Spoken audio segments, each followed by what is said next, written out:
तो चलिए आज शुरू करते हैं हम लोग L5 कॉलिजन का 5वें लेक्चर में आपका स्वागत है।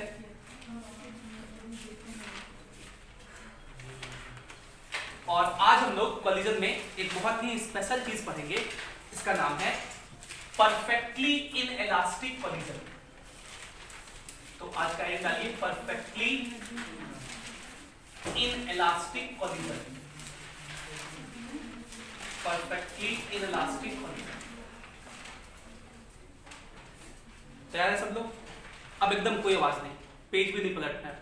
जब हम पढ़ाना शुरू कर देते हो आप लोग पेज पलटते, कितना मूर्खता वाला बात करते हैं। चलिए, perfectly inelastic collision, inelastic collision का ही एक स्पेशल पॉइंट था और इसके बारे में दो तीन बार हम लोग याद किए थे। पहला कि इसमें E का वैल्यू क्या होता है? 0। E का वैल्यू 0 का मतलब वेलोसिटी ऑफ सेपरेशन क्या होता है? 0। इसका मतलब कि बॉडीज कॉलिजन के बाद साथ साथ मूव करते हैं। Bodies move together after collision. Collision के बाद बॉडीज जो है वो साथ साथ मूव करते हैं। और आखिरी बात ये याद रखना था इसमें कि इस कॉलिजन में maximum loss of kinetic energy होता है। मैक्सिमम लॉस ऑफ, हमारी दिलचस्पी इसी में है कि भाई ये जो maximum loss of kinetic energy कितना होता है इसको डिराइव करना है आज हमें। ठीक, चलिए डिराइव करते हैं। पहले हम लोग सिचुएशन देख रहे हैं बिफोर कॉलिजन। पहले सिचुएशन हम लोग क्या देख रहे हैं?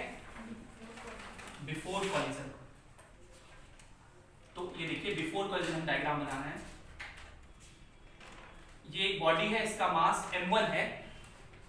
ये दूसरा बॉडी है, इसका मास m2 है। और मान लिया जाए कि ये इधर की तरफ जा रहा है u1 से और ये इधर की तरफ जा रहा है u2 से। तो बिफोर कॉलिजन जो हम लोग पैरामीटर्स लिखते थे, आपको याद है? बताइए पहला पैरामीटर क्या लिखते थे? Velocity of approach. तो एक दूसरे की तरफ जा रहा है तो क्या लिखेंगे? u1 plus u2। एक दूसरे की तरफ जा रहा है तो प्लस। ठीक है, ऑपोजिट डायरेक्शन है ना वेलोसिटीज का। ऑपोजिट डायरेक्शन में प्लस होता है, सेम डायरेक्शन में माइनस होता है। इनिशियल मोमेंटम, इनिशियल मोमेंटम, इसका मोमेंटम लिखिए, क्या लिखेंगे? m1 u1। पॉजिटिव की नेगेटिव? पॉजिटिव। नेगेटिव कौन बोला? इधर की तरफ को पॉजिटिव कहते हैं। इसका momentum minus m2 u2। Kinetic energy लिखिए इनिशियल, इसका kinetic energy half m1 u1 square plus half m2 u2 square. ये काइनेटिक एनर्जी। काइनेटिक एनर्जी ना ही पॉजिटिव होता है, मतलब ना ही नेगेटिव कभी नहीं होता है, क्योंकि kinetic energy scalar quantity, energy कभी नेगेटिव नहीं होता है। एक बच्चा हमसे पूछने आया दिन, सर पोटेंशियल एनर्जी में कंफ्यूज हो जाता है स्प्रिंग का, वो माइनस हाफ के एक्स स्क्वायर होता है कि हाफ के एक्स स्क्वायर होता है। अरे कभी माइनस कैसे होगा? स्प्रिंग पोटेंशियल एनर्जी हमेशा हाफ के एक्स स्क्वायर होता है। सर एक जगह आप कहीं लिखे थे, हम वर्क लिखे थे, work by spring potential energy minus half के एक्स स्क्वायर होता है। पोटेंशियल एनर्जी हाफ के एक्स स्क्वायर होता है। पोटेंशियल एनर्जी ग्रेविटेशनल वाला नेगेटिव हो सकता है अगर रेफरेंस लाइन से नीचे हो। ठीक है, इसलिए उसमें हो सकता है। भाई काइनेटिक एनर्जी तो कभी नेगेटिव नहीं होता, हाफ m स्क्वायर हमेशा पॉजिटिव है। अब देखिए आफ्टर कॉलिजन का इसी का डायग्राम बनाया जाए तो आफ्टर कॉलिजन क्या होगा? तो अगर हम लोग उसको डायग्राम में रिप्रेजेंट करें तो ऐसे रिप्रेजेंट करेंगे कि देखिए ये सरफेस है, ये ब्लॉक और ये ब्लॉक दोनों चिपक के साथ साथ चलने लगे। अच्छा, आपको ऐसा फीलिंग आ सकता है कि सर ऐसा कैसे होगा, दोनों चिपक के काहे साथ साथ चलने लगेगा? इस काहे का जवाब नहीं है मेरे पास। ये दोनों साथ साथ कॉमन वेलोसिटीज चलेंगे। आप ये नहीं पूछिए कि काहे चलेगा सर, ये मैंने एग्जांपल लिया है, मैथमेटिकली मुझे कुछ चीजें दिखानी है इसलिए मैं कह रहा हूं कि साथ साथ चलेगा। पार्टिकल के केस में चलेगा या नहीं चलेगा साथ साथ वो क्वेश्चन में लिखा रहेगा। अगर क्वेश्चन कह रहे हैं कि साथ साथ चल रहा है तो आप मानिए। इस बात का एनालॉग समझिए। ये बात का क्या समझिए?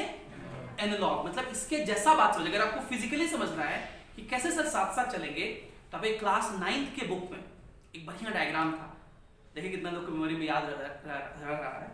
एक स्केट है, स्केट बोर्ड देखे हैं, पहिया लगा होता है, वो उधर से आ रहा है और एक लड़की है वो दौड़े दौड़े जाती है, ये दिया क्वेश्चन लिखा हुआ है, और वो कूद के उस स्केट बोर्ड पे चढ़ जाती है। फिर दोनों लोग क्या कर रहे हैं, साथ साथ चल रहे हैं। इस ऐसे समझना चीजों को, वो M2 है, ये जो गर्ल है वो M1 है, और फिर ये कोलिजन के पहले का सिचुएशन हुआ। कोलिजन मतलब मिलना, जब वो उसके ऊपर चढ़ गई तो दोनों क्या हो गया, कोलिजन हो गया, कॉमन वेलोसिटी से मूव करेंगे। ऐसे ही HC वर्मा में एक सवाल है कि एक आदमी कूद जाता है किससे, एक टावर से, एक बिल्डिंग के ऊपर से कूद जाता है, और नीचे क्या है, ट्रक पास कर रहा है, और वो सीधा उसी ट्रक में जाके गिर गया, और फिर दोनों साथ साथ चल रहे। इसको बोलते हैं परफेक्टली इनइलास्टिक कोलिजन। इसी का दूसरा एग्जांपल कह सकते हैं कि एक बस है, वो बस चल रहा है, एक आदमी पीछे से दौड़ा दौड़ा आया, और दोनों, वो आदमी कूद करके बस में चढ़ गया, परफेक्टली इनइलास्टिक कोलिजन। आपका भाई साइकिल चला रहा था, आप पीछे से दौड़े दौड़े आए और कूद करके साइकिल पे बैठ गए, तो आप देखेंगे दोनों का वेलोसिटी, कॉमन वेलोसिटी थोड़ा जो साइकिल का पहले का वेलोसिटी था उससे घट जाता है। देखे ना, ये एक बढ़ नहीं जाता है, घट जाता है। जब उतरते हैं तब बढ़ जाता है, उतरते हैं तब बढ़ जाता है, चढ़ते हैं तो घट जाता है। एक परफेक्टली इलास्टिक कोलिजन, साथ साथ चल रहे हैं। यहां ये सवाल नहीं करने कि सर ये दोनों चिपक क्यों गया, हम मान के चल रहे हैं कि चिपक गया, और ये चिपक यहां पे नहीं रहा है, उसका एनालॉग से हम लोग निकाल रहे हैं कि वो चिपक गए, साथ साथ चल रहे हैं। तो अगर साथ साथ चलेंगे तो इनकी कॉमन वेलोसिटी क्या होगी, वो हमें निकालनी है। फिर से ये सारी बातें लिखिए। इस केस में वेलोसिटी ऑफ सेपरेशन क्या होता है, 0। अगर कोई पूछे कि क्यों वेलोसिटी ऑफ सेपरेशन 0 होता है, तो आप समझ सकते हैं। अगर इससे पूछा जाए कि भैया तुम कितने वेलोसिटी चल रहे हो, तो ये v कॉमन से इधर चल रहा है, और ये भी v कॉमन से इधर चल रहा है, दोनों वेलोसिटी सेम ही डायरेक्शन में है, और सेम डायरेक्शन में वेलोसिटी क्या होता है, दोनों वेलोसिटी को माइनस करेंगे, बराबर बराबर चीज को माइनस कर दोगे तो क्या हो जाएगा, 0। फाइनल मोमेंटम लिखिए। तो इन दोनों को हम लोग एक सिस्टम जैसा ट्रीट कर सकते हैं, m1 plus m2 into v common. आप पूछेंगे सर काहे ऐसा लिखा है, अलग अलग लिखना था, तो लिखो भाई m1 into v common plus m2 into v common, m1 m2 common हो जाएगा, मतलब v कॉमन कॉमन हो जाएगा, m1 plus m2 into v common. Final kinetic energy half m1 plus m2 into v common का square. ठीक है, कौन सा कोलिजन है, परफेक्टली। कौन कौन सा रूल लगाएंगे, कंजर्वेशन ऑफ मोमेंटम प्रिंसिपल लगेगा कि नहीं लगेगा, लगेगा। ये तो सारे कोलिजन में लगता है, और कंजर्वेशन ऑफ मोमेंटम प्रिंसिपल का ही एक एग्जांपल है कोलिजन। तो initial momentum is equals to final momentum, कर दीजिए बराबर। तो m1 u1 minus m2 u2 is equals to m1 plus m2 into v common. तो बताइए कॉमन वेलोसिटी कितना हो जाएगा, m1 u1 minus m2 u2 by m1 plus m2। ये वेलोसिटी कॉमन वेलोसिटी हो गया, जिस वेलोसिटी से वो साथ साथ चलेंगे। आपको ये सब फॉर्मूला याद नहीं रखना है, ये तो एक मिनट में निकाल लेंगे, इनिशियल मोमेंटम लिखेंगे, फाइनल मोमेंटम लिखेंगे, जब भी ऐसा केस होगा बराबर कर देंगे। फाइनल क्या याद रखना है, जो मैं डिराइव करके दिखाऊंगा अभी, काइनेटिक एनर्जी लॉस, वो याद रखना, क्योंकि उसको निकालने में थोड़ा सा हो सकता है टाइम लगे, वो डायरेक्ट अगर याद रखोगे तो काम देगा। ठीक है, बहुत काम देगा। चलिए, तो इसमें काइनेटिक एनर्जी कंजर्व नहीं रहेगा, काइनेटिक एनर्जी लॉस हो जाएगा, और काइनेटिक एनर्जी लॉस कितना होगा वो हम लोग को निकालना है। तो लॉस का मतलब होता है इनिशियल माइनस फाइनल। कभी भी लॉस हो रहा है मतलब इनिशियली ज्यादा था, फाइनली कम हो गया। यहां पर थोड़ा कैलकुलेशन ध्यान दीजिएगा। हो सकता है कुछ बच्चों को मेरा कैलकुलेशन समझ में नहीं आता है, क्योंकि हमको तो आंसर याद है, तो हम 4 स्टेप उड़ा करके कैलकुलेशन करते हैं। अगर आपको समझ में आ जाइए तो बढ़िया बात, नहीं समझ में आया टेंशन नहीं लेना है, खुद से माइनस प्लस कीजिए और उस आंसर तक पहुंचिए। आप सोचिए कि आप क्लास 11th 12th में आकर के इन चीजों को मैं रिपीट करूं तो ये पॉसिबल नहीं है। इनिशियल काइनेटिक एनर्जी देखिए हम लिख रहे हैं, क्या लिखेंगे, half m1 u1 square plus half m2 u2 square minus final kinetic energy क्या लिखेंगे, half m1 plus m2 into v common का स्क्वायर, इसका स्क्वायर, तो वो लिखेंगे m1 square u1 square plus m2 square u2 square minus 2m1 m2 u1 u2 by m1 plus m2 का whole square.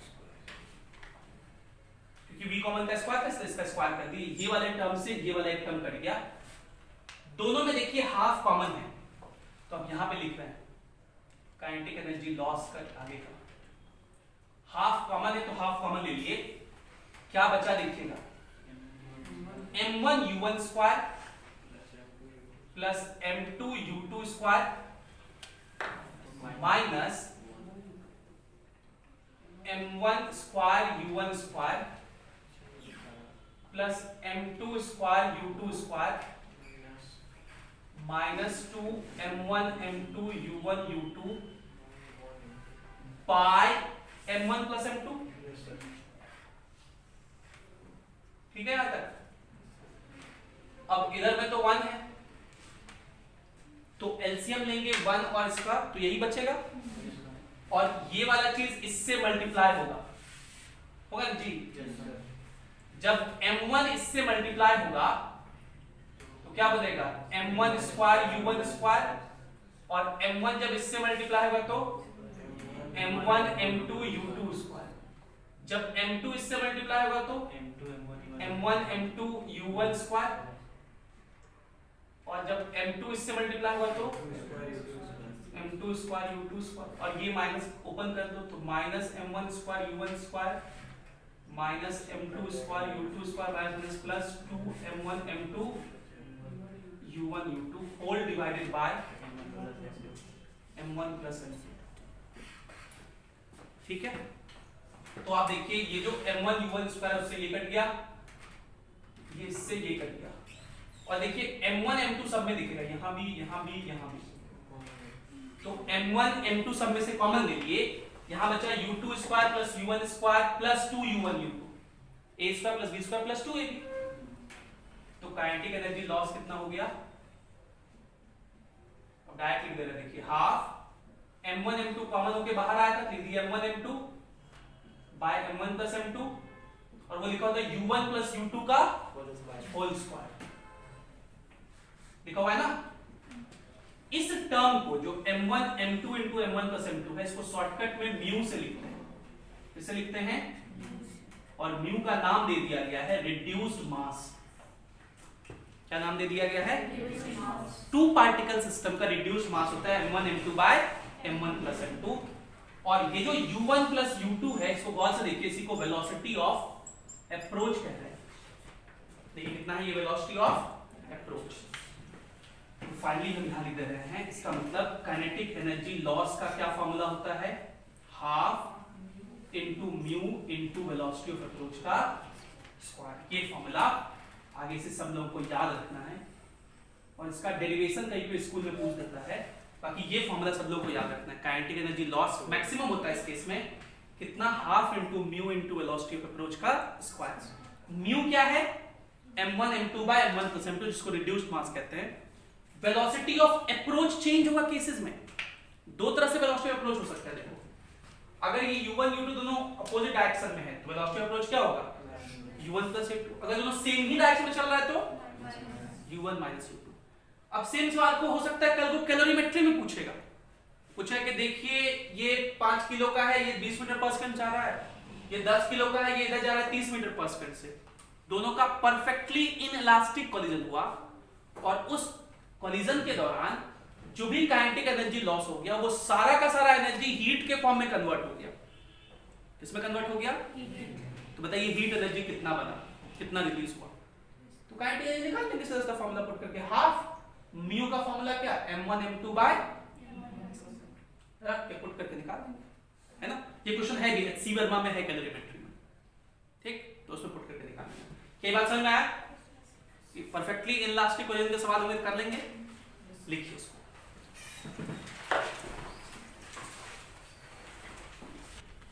चलिए तो एक हम लोग बहुत अच्छा सवाल डिस्कस कर लेते हैं इनइलास्टिक कोलिजन के ऊपर। ये सवाल जेईई मेंस 2019 में आया था, और अच्छा सवाल है, मतलब जिसमें थोड़ा सा जो कॉन्सेप्ट है वो लगे और मेहनत भी करवा ले, उस लेवल का सवाल है।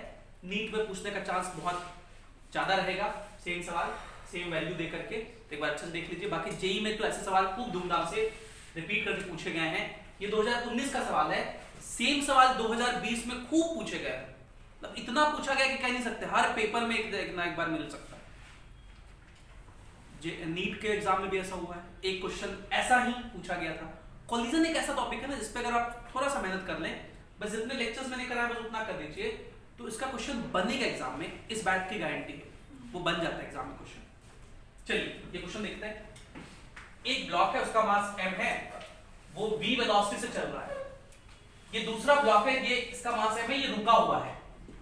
क्वेश्चन ये कह रहा है कि 3 ब्लॉक हैं, 2 के मास बराबर है, a और b का, दोनों का स्मॉल m है, तीसरे कितना है, कैपिटल है। 3 blocks A, B and C are lying on a smooth horizontal surface as shown. A and B have equal masses small m. A और B का मास कितना है, small m है, while C has mass capital M. जबकि C का मास कितना है, capital M है। Block A is given an initial speed v towards B, due to which it collides with B dash perfectly inelastically. ये जो इसके साथ कोलाइड करेगा, कैसे कोलाइड कर रहा है, परफेक्टली इनइलास्टिकली। अब देखिए इस कोलिजन के लिए हम लोग 2 बातें लिख लेते हैं। इनिशियल मोमेंटम कितना लिखेंगे, mv, इसका जो मोमेंटम होगा, और वेलोसिटी ऑफ अप्रोच कितना लिखेंगे, v। बोलो क्योंकि ये तो रुका हुआ है। जब कोलिजन हो जाएगा तो आफ्टर कोलिजन, क्योंकि परफेक्टली इलास्टिक कोलिजन है, सॉरी परफेक्टली इनइलास्टिक कोलिजन है, तो कोलिजन के बाद क्या होगा, ये दोनों चिपक के 2m मास बन जाएंगे और साथ साथ चलेंगे। उस वेलोसिटी को हम v1 कह दे रहे हैं। कितना कह दे रहे हैं, और अगर पूछे कि ये v1 कितना होगा, तो फाइनल मोमेंटम कितना हो जाएगा, 2mv1, और फाइनल मोमेंटम तो इनिशियल मोमेंटम के बराबर होता है mv के, तो mm कटा v1 का वैल्यू कितना हो गया, v/2। और इस दौरान काइनेटिक एनर्जी लॉस हुआ होगा, इस दौरान काइनेटिक एनर्जी कितना लॉस हुआ होगा, लोग फॉर्मूला पर है हाफ इनटू म्यू। म्यू क्या होता है, m1 इनटू m2, तो m into m by m1 plus m2, तो हो गया 2m into velocity of approach का स्क्वायर, ये हो गया v स्क्वायर। एक m से एक m कट जाएगा, ये कितना हो गया 1/4 mv स्क्वायर। इतना काइनेटिक एनर्जी इस प्रोसेस में लॉस हो जाएगा। क्या तक पहले क्वेश्चन। अब आइए क्वेश्चन कर रहा है कि the combined mass collides with C also perfectly inelastically. ये जो कंबाइंड मास है जिसका वेलोसिटी निकाल चुके हैं v/2 है, ये फिर से किससे टकराता है, C से, जिसका मास कैपिटल M है, और ये कोलिजन भी क्या है, परफेक्टली इनइलास्टिकली है। फिर से अब ये इनिशियल सिचुएशन हो जाएगा, ये वाला डायग्राम, और फाइनल डायग्राम हम लोग क्या बनाएंगे, तो इस सिचुएशन का मोमेंटम तो पता ही है, यहां हम लोग वापस से लिख लेते हैं, मोमेंटम 2m into v, तो कितना है मोमेंटम mv। ये इस सिचुएशन का इनिशियल मोमेंटम हो गया, और इस सिचुएशन का वेलोसिटी ऑफ अप्रोच कितना होगा, v1, जो कि कितना है, v/2। ठीक है, समझ में आ रही बात। अब फाइनली क्या होगा, दोनों कोलाइड करेंगे, साथ साथ चलेंगे, तो कितना मास हो जाएगा, 2m प्लस कैपिटल M, और साथ साथ चलेंगे कुछ v डैश वेलोसिटी से, मतलब नहीं हमें। इस प्रोसेस में कितना काइनेटिक एनर्जी लॉस होगा वो निकाल लेते हैं हम लोग। अब कौन कौन कोलाइड कर रहा है, ये है m1, ये है m2, इन दोनों के बीच का कोलिजन हो रहा है। कितना काइनेटिक एनर्जी लॉस होगा, हाफ इनटू m1 जो कि 2m है, इनटू m2 जो कि m है, by m1 plus m2 into velocity of approach का स्क्वायर, तो कितना हो जाएगा, v स्क्वायर बाय 4। पहले वाले कोलिजन में इतना काइनेटिक एनर्जी लॉस हुआ था, दूसरे वाले में इतना हो रहा है। क्वेश्चन कह रहा है कि इसमें 5/6 of the initial kinetic energy is lost in the whole process. पूरे प्रोसेस में जो काइनेटिक एनर्जी लॉस हुआ है, क्वेश्चन के अकॉर्डिंग वो काइनेटिक एनर्जी कितना है, काइनेटिक एनर्जी लॉस जो टोटल है वो कितना है क्वेश्चन के according, 5/6 of initial kinetic energy. Initial मतलब यहां पे काइनेटिक एनर्जी कितना था, हाफ mv स्क्वायर, तो ऑफ का मतलब होता है इनटू ये हाफ mv स्क्वायर, और हम लोग तो टोटल काइनेटिक एनर्जी लॉस निकाल लिए, दिस प्लस दिस, तो ऐड कर दीजिए, हाफ, इसमें कुछ कटेगा नहीं, ये वाले 2 से ये वाला 4 2 बार में कट जाएगा, और इन दोनों को ऐड करेंगे, देखिए 1/4 mv स्क्वायर, और यहां भी लिखा ये 2 4 हो गया, 1/4 mv स्क्वायर दोनों में है, तो 1/4 mv square small mv square common ले लीजिए, तो यहां बचेगा 1 प्लस यहां क्या बचेगा capital m/2 small m plus capital m। तो जरा गौर से देखिएगा, mv स्क्वायर से mv स्क्वायर कटा, 6 दूनी 12 होता है, तो 4 तिया 12 कट जाएगा। एलसीएम देखिए यहां लेंगे तो, या यहीं पे ऐसे भी सॉल्व कर सकते हैं, ये इधर तो ये 1 बचा, 1 इधर आ जाएगा, समझ रहे हैं ना। तो 5/3 माइनस 1 कितना हो जाएगा 2/3, 2/3 क्रॉस मल्टीप्लाई होगा, तो ये वाला इधर आके कितना हो जाएगा 4 small m plus 2 capital M is equals to 3 capital M। 2/3 था ना, तो इसको इधर भेज दिए तो वो 2 से मल्टीप्लाई होगा, और 3 को इधर भेज दिए, ये वाला इधर चला गया तो कैपिटल M बन गया, तो 4 small m is equals to capital M। और आपसे इसका वैल्यू पूछा है capital M by small m का, तो ये स्मॉल m को इधर भेज देंगे, तो इधर बचा 4 is equals to capital M by small m। कुछ लोग इतना सॉल्व करके ये लिखने में गड़बड़ी करते हैं, हालांकि यहाँ 1/4 कोई ऑप्शन में नहीं है तो नहीं होगा गड़बड़ी, लेकिन 1/4 अगर ऑप्शन में रहता कुछ लोग ये भी गड़बड़ी कर देते हैं। तो कृपया इसको कैसे इसको भेजते हैं, वो ये बेसिक बचपन वाला गलती ना करें। सब सिली मिस्टेक जो होता है वो सिली नहीं होता, वो ब्लंडर होता है। ये आंसर हो गया। और मोटा मोटी इसी के साथ परफेक्टली इनइलास्टिक कोलिजन में जितनी बातें आपको समझनी है आप समझ गए होंगे। इन्हीं कॉन्सेप्ट्स को, इन्हीं फॉर्मूले को आप अप्लाई करेंगे तो आपका काम चल जाएगा। एक क्वेश्चन मैं और कराता हूं, वो बहुत अच्छा सवाल है एचसीवी का। वो क्वेश्चन कभी कभी आ सकता है, वो स्प्रिंग से रिलेटेड सवाल है, तो उसमें एक सवाल बनता है, बहुत अच्छा सवाल बनता है वो, तो वो इसको लिखिए, फिर हम लोग वो सवाल करके आगे फिर ऑब्लिक कोलिजन पढ़ेंगे। तो एक हम लोग बहुत अच्छा सवाल कर लेते हैं, और मेरे ख्याल से आज समय इतना ही है कि हम लोग यही कर पाएंगे, फिर अगली क्लास में ऑब्लिक कोलिजन, रॉकेट प्रोपल्शन वगैरह पढ़ेंगे। Each of the blocks shown in figure has mass 1 kg। ये मेरे फेवरेट क्वेश्चंस में से एक सवाल है। ये दो ब्लॉक है, दोनों ब्लॉक का मास कितना है 1 kg है। इसको वेलोसिटी दे दी है 2 मीटर पर सेकंड। ये वाला रुका हुआ है, ये वाला क्या है रुका हुआ है। सवाल आपसे पूछा है find maximum compression in spring, find maximum compression in spring.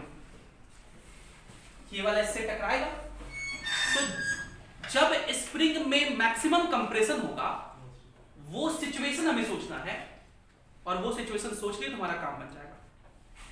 अब इस बात को समझिए, ये कोलिजन का सवाल है और ये परफेक्टली इनइलास्टिक कोलिजन है। ये सोच पाना तो बहुत बड़ी बात है, वो सोच लिए तो फिर ये क्वेश्चन सॉल्व हो जाएगा। लेकिन ये सोच आपको डेवलप करना है, वो मैं सिखा रहा हूं। अभी इसका इनिशियल मोमेंटम कितना लिखेंगे हम लोग, किसी के पास है सिर्फ 2 kg मीटर पर सेकेंड, और वेलोसिटी ऑफ अप्रोच क्या लिखेंगे बोलिए 2। और अगर अभी काइनेटिक एनर्जी लिखते हैं, इनिशियल काइनेटिक एनर्जी, तो हाफ mv स्क्वायर होता है, हाफ इंटू मास हो गया 1 इंटू v स्क्वायर 2 2 4, ये हो गया 2 जूल। अब ये वाला इससे टकराएगा, टकराने की वजह से ये स्प्रिंग कंप्रेस होगा, स्प्रिंग फोर्स लगाएगा, इस पर भी लगाएगा और उस पर भी लगाएगा। इस पर लगाने से इसका वेलोसिटी बढ़ने लगेगा, किस पे इधर लगाएगा, और उस पर तो इधर लगाएगा ना, उसका वेलोसिटी घटेगा। लेकिन वेलोसिटी घटेगा तो भी वो स्प्रिंग को तो कंप्रेस ही कर रहा। अब मैं ये कह रहा हूं कि एट दिस कंडीशन, जब मैक्सिमम कंडीशन होगा तब both blocks will move with same speed, मैं ये कह रहा हूं कि जब मैक्सिमम कंप्रेशन होगा तब दोनों ब्लॉक सेम ही स्पीड चलेंगे, उसी केस में मैक्सिमम कंप्रेशन होगा। तो यहां पे मैं दिखा रहा हूं, आप में से लोग पूछ सकते हैं कि सर ऐसा आपको कैसे पता चल गया, ये दिव्य शक्ति आप कहां से लाए हैं, हमें भी प्रदान कर दीजिए ये चीज। आप सोचिए, आप क्या, मैं ये कह रहा हूं कि ये जो स्प्रिंग ऐसे मैक्सिमम कंप्रेशन तभी होगा जब जितने से ये चल रहा हो उतने से ही ये भी चले। इस कंडीशन पे ये स्प्रिंग जो होगा मैक्सिमम कंप्रेशन होगा, ये स्प्रिंग में जो कंप्रेशन होगा x वो क्या होगा मैक्सिमम होगा।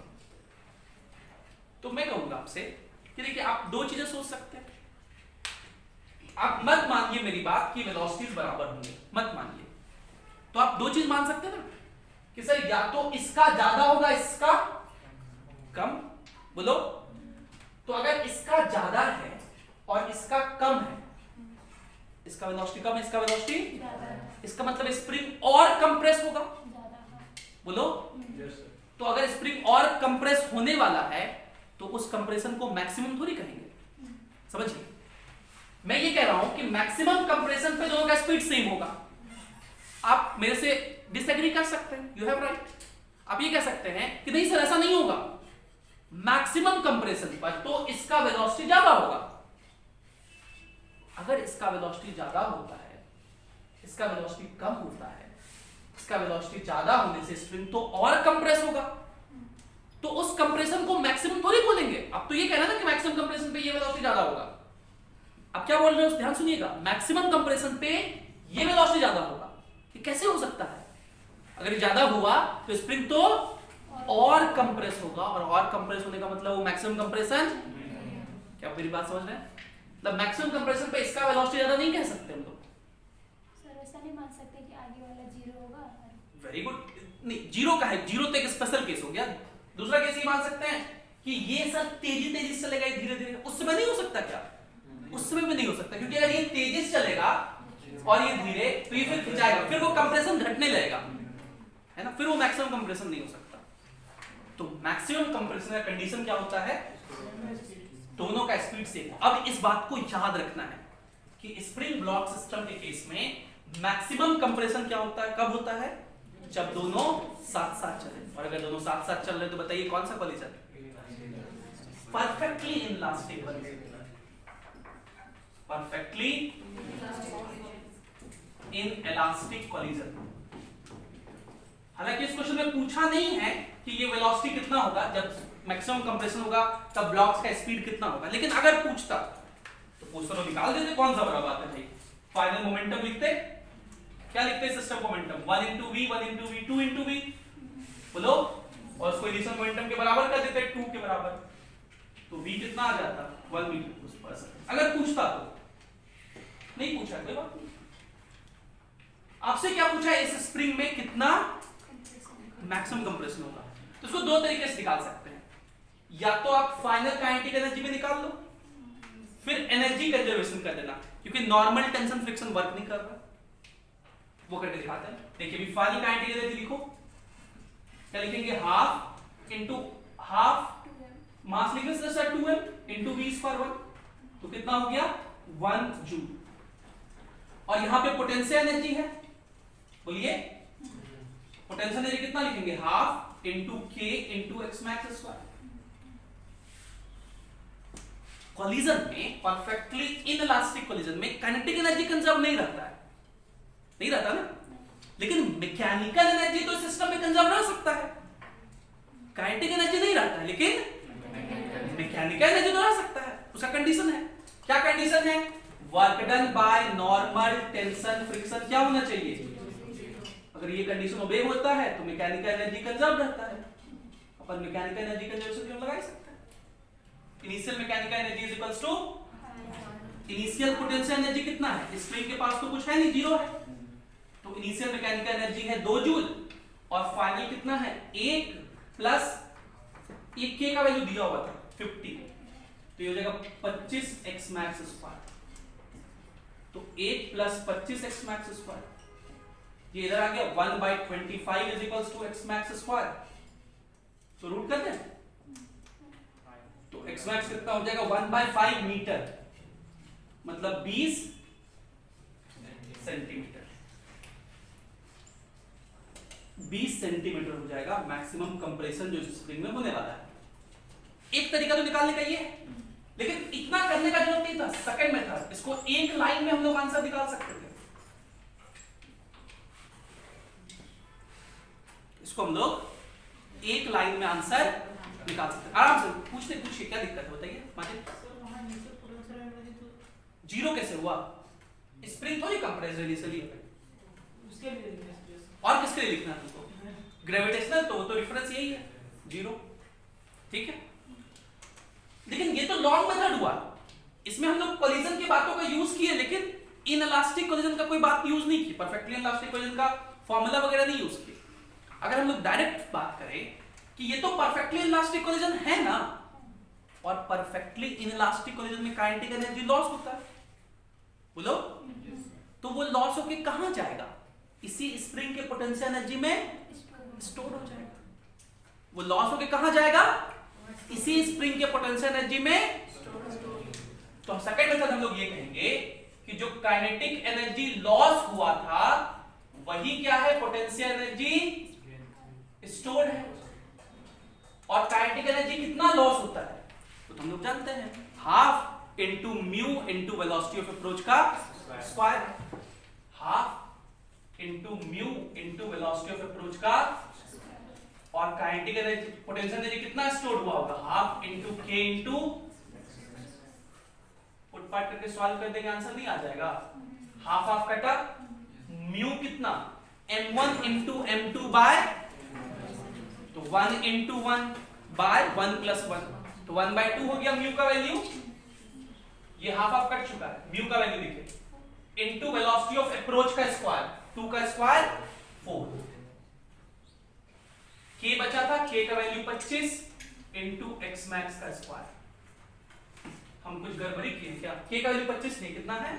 50। तो ये 2 से 4 कटेगा 2 बार में, और 2 से वो 50 कट जाएगा 25 बार में, इधर आ गया। तो x max is equals to फिर से वही 1/5 मीटर 20 सेंटीमीटर। समझ में आया क्या बोले? कि या तो आप इस तरह से मैकेनिकल एनर्जी कंजर्वेशन थ्योरम से निकाल सकते थे आंसर, या तो वो सेकंड मेथड से जो काइनेटिक एनर्जी लॉस हुआ वही पोटेंशियल एनर्जी विस्फोट हुआ। और लॉस कितना होता है? Half into mu into velocity of approach का स्क्वायर। उसको हाफ के x मैक्स के बराबर कर दिए, आंसर निकाल दिए। ये एक बहुत अच्छा सवाल और one of my favourite questions में से है। इसका उम्मीद आप जेईई मेंस में, नीट में एंड इनफैक्ट जेईई एडवांस में भी आने का चांसेस रहेगा, क्योंकि इस बात को समझना कॉम्पिटिटिव एग्जाम यही डिजायर करता है आपसे, इन बातों को समझ पाना। और इन बातों को अगर समझना सीख गए थ्रू आउट कोर्स में, थ्रू आउट सेशन में, 2 साल 3 साल का जो कोर्स है अच्छे से अगर पढ़ लिए तो फिर आपको दिक्कत नहीं होगा। ठीक है, तो आज के लेक्चर हम लोग यही समाप्त करते हैं। Thank you for being with us, have a great day.